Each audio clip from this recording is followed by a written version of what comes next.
Koreyada haftaning oxirgi o'qish kuni. Va nihoyat haftaning eng oxirgi o'qish kuni. Bugun meni budunligam uyg'otamabdi. Tursam soat 8 bo'lgan ekan. Saharlikka ham uxlab qoldim. Asta kiyinimda o'qishga qarab yura oldim. Asalchamni esa bu yerga qo'yib qo'ydim.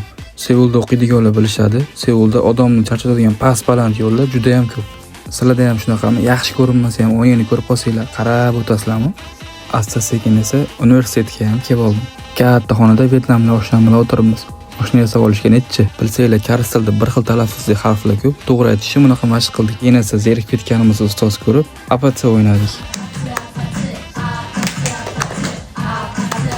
Lunch time vaqti esa hammamiz birgalikda tomga chiqdik.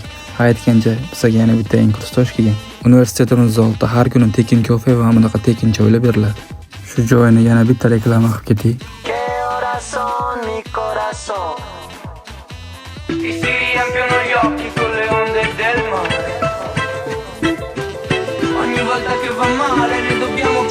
Lunch time'dan keyingi paramiz ham boshlandi. Bu parani ham har xil o'yinlar bilan o'ynab o'tkazdik. Va nihoyat o'zimizni soha bo'yicha dars o'tishni ham boshladik. Bugun o'zi ham darslarimiz 9 para davom etdi.